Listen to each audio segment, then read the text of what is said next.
I don't know what will happen because hii watu ya Kasongo wananisumbua na masimu. They are really disturbing me. Sasa hata huyu mjumbe wangu hapa ya Madera on Monday before we voted on Thursday alitumia mimi message. Hapana, kuna wacha tujue hii wasimu na kawa nafikiria nini. Akaniambia mimi nilikuwa mtu yako, ukaambiwa mimi si mtu mzuri. Sijui ukanigeuka ndio mimi nikaenda kwa Ruto. Hata hapa Olkalau unandanganywa na akina Medho. Wamebadilisha hii uchaguzi, instead of fighting candidate against candidate, they are fighting William Ruto, and therefore they have lost it. So when you lose on Thursday, ukuja utafuta William Ruto. Hiyo kijana alituma message. So mimi naangalia tu na nyamaza.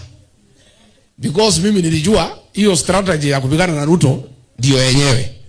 Because the election was between William Ruto and the community. Medho and team wa Moya, they could not fight Mushina. Mushina is our son. So we were fighting the enemy. So nikajua hii kijana amepotea. So kijana jana ameniandikia message. Anasema you won. Lakini you intimidated our people. Sasa wewe usikuwe mkali sana kwa Ruto. Kuwa kama Raila, mnaweza patana huko mbele. So mimi nikaona because hiki kijana ni ya nyumbani, let me advise him. I almost nikafikiria nimwandikie. I thought about it. Kamwandikia. Kamwambia welcome. I don't know whether you live in this mountain. Because if you lived in this mountain, you would know that fellow you are calling WSR is a problem. But you don't seem to understand. My advice as somebody from here is simple.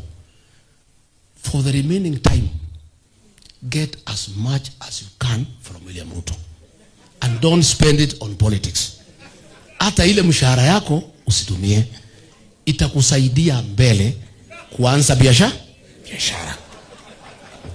Na nikamwambia, as long as you and your wife, Betty, don't use the rogue police officers to kill me before then, I'll make sure you don't get more than 500 votes in this Madera.